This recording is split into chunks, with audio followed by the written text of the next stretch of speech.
అలాగే ఇక చూసుకున్నట్లయితే హరీష్ రావు కూడా స్పందించడం జరిగింది. పచ్చజెండా ఊపింది రేవంతే, కేసీఆర్ హయాంలోనే ఎఫెక్స్ కౌన్సిల్లో బనకచెర్లపై చర్చే జరగలేదు.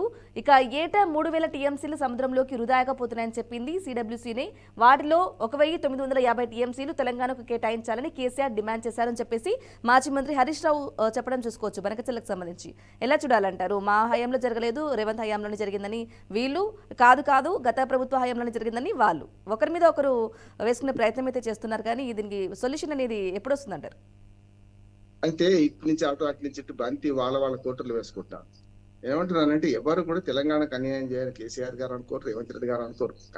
కానీ ఏమైందంటే ఒక పక్క నా పక్కే చూడు అటు పక్క చూడకని సినిమా డైలాగా మా పక్కే చూడమని అంటున్నారు వీళ్ళిద్దరు కూడా.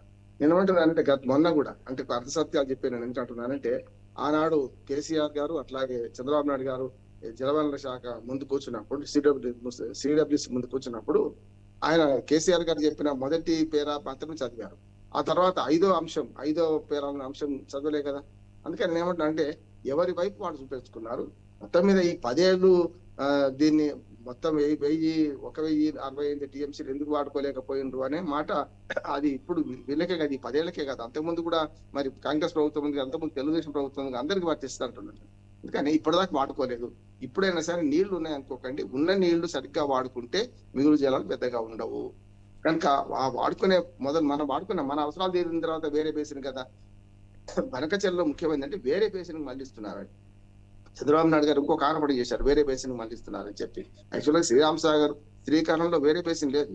ఏమైనా ఉంటే గతంలో కాంగ్రెస్ ప్రభుత్వం చేవేళ్ల మనకు ప్రాణహిత చేవేళ్లలో మాత్రమే హైదరాబాద్ దాటి చేవేళ్ల దాకా తీసుకుపోతామంటే నేను కూడా అభ్యంతరం పెట్టా, సరైనది కాదని. మూసీ నది నుంచి మొదలు పెడితే హైదరాబాద్ అంతా కృష్ణా బేసిన్ లో ఉంటది. హైదరాబాద్ ఇటు పక్క హైదరాబాద్ కు 20 కిలోమీటర్ల ఉత్తర నుంచే ఇప్పుడు గోదావరి బేసిన్ లో ఉంటది. మంజీరా అనేది గోదావరి బేసిన్ లో. మరి మంజీరా నది నుంచి నీళ్లు తీసుకుపోయి మరి హైదరాబాద్ కి ఇస్తున్నాం కదా. హైదరాబాద్ విషయనగరం. ఒకవేళ చంద్రబాబు నాయుడు గారు అభ్యంతరమే హైదరాబాద్ కు నీళ్లు వద్దు అంటే వేరేగా ఉంటది అంటున్నాను. అందుకని ఇది బౌన్స్ అయ్యే అవకాశం ఉంది. అంటే మేము పరిధులు దాటుతున్నాం, మేము ఇంటర్ రివర్ చేంజ్ చేస్తున్నాం, మీరు కూడా పరివాహక ప్రాంతం దాడుతున్నారు కదా అని ఒక మాట, అది ఇద్దరికి వర్తిస్తే కష్టం కదా. రేపు పొద్దున ఈ ప్రాజెక్ట్ అయిపోయే ప్రమాదం. అందుకని కాళేశ్వరం ఎటువంటి ప్రాజెక్టు, అట్లానే ఎటువంటి స్కీము, బనకచెర్ల కూడా అటువంటి.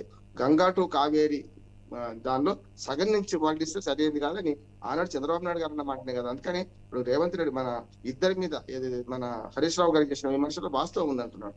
హరీష్ రావు గారు చెప్తున్నా స్పష్టంగా, మేము ఎవరు కూడా మేము అన్యాయం చేయాలని లేదు, పలసగా చదవండి అని చెప్పి పేపర్ సబ్మిట్ చేస్తున్నాడు. మాజీ ఇరిగేషన్ శాఖ మంత్రి కదా ఆయన. అందుకని రెండు గమనించాలి. ఇందులో కూడా వీరు ఒక పేర చదవకపోవచ్చు, దాని అంటలేదు. కానీ అందరూ కూడా ప్రభుత్వాలు శాశ్వతం కదా. తెలంగాణ ప్రభుత్వం గత ప్రభుత్వం ఏం చేసింది, ఈ ప్రభుత్వం ఏం చేసింది గమనించాలి. దాన్ని బట్టి పైకి పరిపాలన పంపాలి. ఎక్కడ తప్పు జరిగినా రాతపూర్వకంగా తప్పు జరిగితే కష్టం. నోరు జారితే మనం కాలు దాటితే వెనక్కి తీసుకోవచ్చు, కానీ నోరు దాటితే వెనక్కి తీసుకోవాలి అన్నట్టు కాగితం మీద పెట్టిన మాటలు కూడా వెనక్కి తీసుకోరాదు. అందుకని ఎవరు అన్యాయం చేసారని చర్చ కాదు. ఇప్పుడు అన్యాయం జరగకుండా ముందు ఏం చేయాలి, వాట్ నెక్స్ట్ అని ఆలోచిస్తే బెస్ట్ అని నేను అనుకుంటున్నాను.